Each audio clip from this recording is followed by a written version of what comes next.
Oh, what do we have here? Should be good to drink.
Feels so good.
Oh, shit. Oh, that's smart. Take it easy. You're pretty banged up. You're probably a bit delirious, too. I just gave you a shot of some heavy antibiotics. Might feel funny for a while, but it'll help. And you're gonna need some time to recover. Time? We don't have time. We need to get a message out. It's important. Message? You mean to your friend, asking for medical help? Never mind that. Help me up so I can look at the radio. Let's see if the parts you brought back are any good.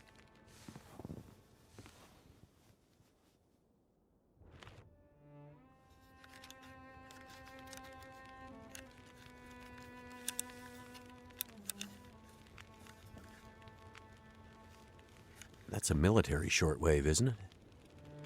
Maybe. I know a bit about radios. That's not like any surplus I've ever seen.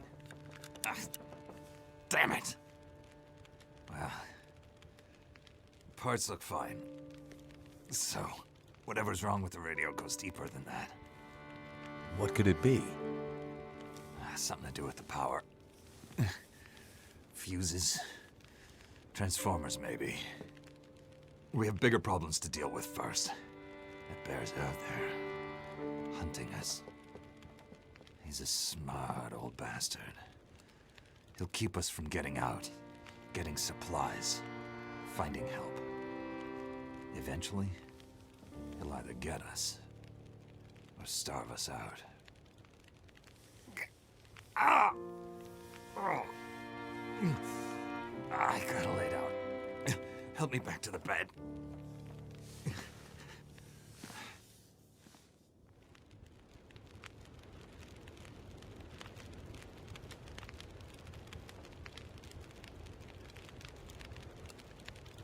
What's this unfinished business between you and the bear? Ah, me and the old bear. Every time we meet, we make a little trade. And what do you trade? Each other's blood, mostly. Sounds like a losing proposition. Oh, I'm sure it will be. For one of us.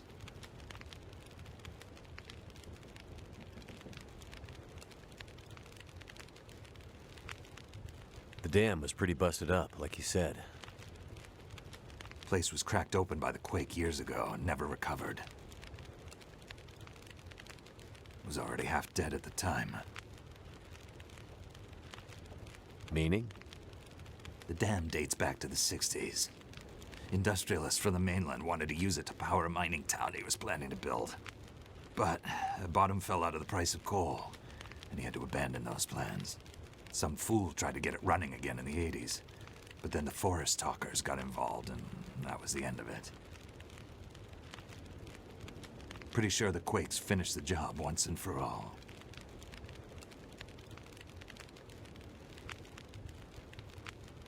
The main reason I'm out here is I'm looking for someone. You won't find too many people out here. That's kind of the whole point. This is someone important to me. A woman. She may have passed through here a few days ago. She might have been injured. What makes you think she came through here? She passed through the tunnel leaving Milton, but then... I'm not sure. Well, the roads from Milton don't lead this way. Wherever she's headed, you'll have to cross the mountains to find her. Not an easy path, even for the most experienced outdoorsman. I'll do whatever it takes. Well, you won't get far with that bear on the prowl. What we need is to get my radio up and running, so we can find out what the hell is going on. Maybe someone out there has seen your friend.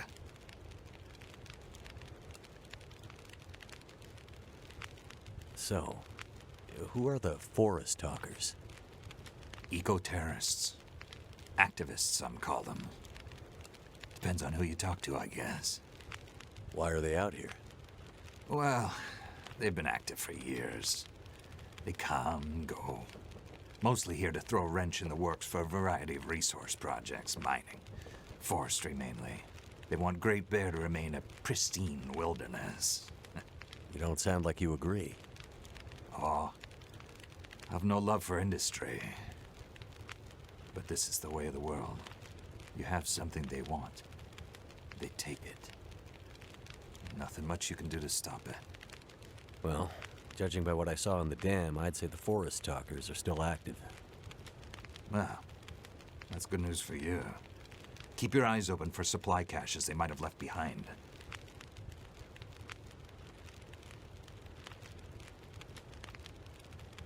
The woman I'm looking for. She might be on her way to a place called Perseverance Mills. You know it? Yeah. Shit Nothing Town, north part of the island? Sounds about right. Yeah, I know it. We were on our way there, my passenger and I, when we crashed. I need to find a way to get there, or contact her. See if she's all right. You sure she's alive?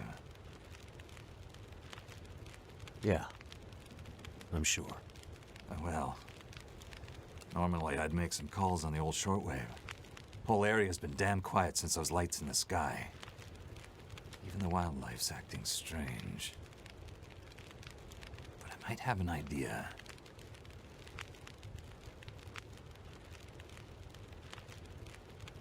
What do you mean the wildlife's acting strange? You live out here long enough, you get a sense for the patterns in nature. Right now, the patterns are broken. Critters aren't behaving the way they should. It's like they're spooked or something. No, not spooked, but changed somehow. Best way I can say it is, things don't feel right.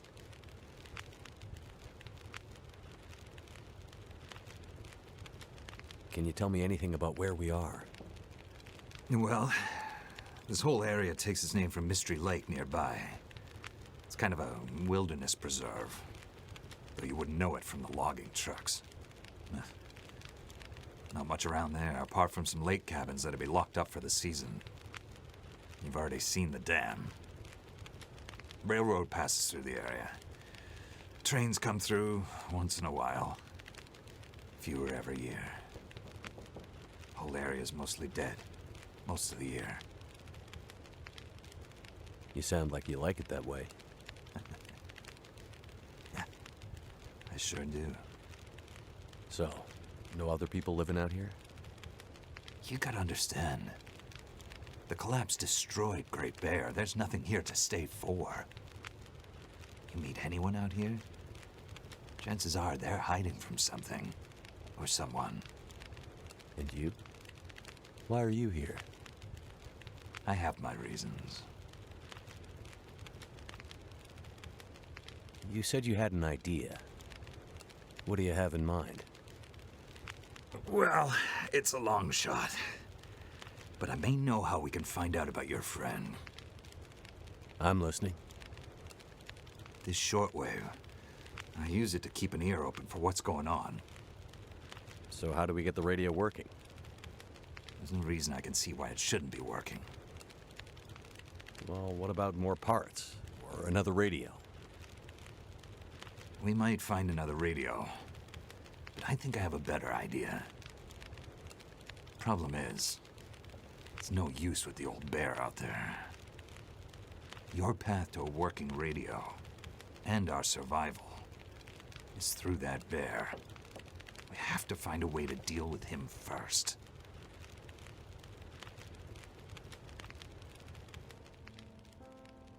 Okay. So we have to deal with the bear. But you're half dead, and rifle shots don't seem to do much. So... That's because the old bear, he's special. I've been hunting and trapping for years, and I've shot a lot of bears. But I've never encountered anything quite like him. A special bear like that needs special magic to bring him down. Magic? Don't worry, I'm not delirious. I don't mean literal magic, but we need the old knowledge. The old ways. What do you have in mind? There's an old story. Local legend, maybe. About one of the original settlers of this place. Spence. Story goes something like this. Spence shows up and sets up his claim shanty with his young family in tow. For generations, the family had been traders in the Hudson's Bay Company. Old voyageur stock, they say. Hard people. Survivors. One day, a bear shows up and menaces the homestead. Spence takes a shot at the bear, but it doesn't seem to do anything. Bear wanders off, but Spence's wife, she takes a turn. Slips into fever. For days, delirious, she screams about the bear. Local doctor can't do a thing for her, neither can the priest. A week later, a hired hand goes missing. And they find him. Just a body. Ravaged. Spence fears for his wife and kids. He's convinced some evil bear spirit is trying to kill them. Revenge for some slight in the past, maybe. Something in the family history. Spence gets some men together for a hunting party. They go out into the muskeg and track something big for days. Eventually corner it. It's a big son of a bitch. Biggest bear they'd ever seen. Man-killer. Story goes, they empty their rifles into the bear and it just walks away. Like it's made of stone. They call it the demon bear after that. Wife's dying now. Spence believes the bear's evil spirit is killing her. Eating her soul. He can't get anyone to join him on another hunting party. They know rifles don't work. So he forges a spear. Like a boar spear, but bigger. From some old Hudson's Bay trapper's wisdom, apparently. He goes out into the muskeg, disappears for days. And then one morning, the wife's fever breaks. But nothing from Spence. Some men go out looking for him, and they find him. Half dead. Blood all over him. Body torn almost in two. The bear's work. The last thing he says is, "Spear stole the bear's soul. My wife is now free." And then he's gone. So, did he kill the bear? Nobody knows. Never found a carcass. They buried Spence, took the spear back and hung it over the mantelpiece in the Spence homestead. Never saw that bear, or any other, again. Years later, after the Spence family faded to obscurity, wealthy land baron bought the spear to hang in his hunting lodge. Just so he could tell that story, I imagine. So, do you believe it? The story of the demon bear and the spear stealing its soul? No, of course not. I might spend all my time alone in the wilderness, but I'm not crazy. But the old stories sometimes have truths hidden in them. Spence might have been superstitious, but he had the right idea. 10 inches of cold, hard steel might do what a bullet can't. I'm convinced. A spear's the way to kill that bear. And you need to get Spence's bear-killing spear if we're gonna survive the winter. The old hunting lodge is still there. A couple of days' journey south. Follow the tracks the other way, through the muskeg, and you'll find it. If the spear's there, get it. It might be our best hope. And the radio? You deal with the bear, and let me worry about the radio. Now, let me rest. Good luck out there. Watch out for our demon. Right.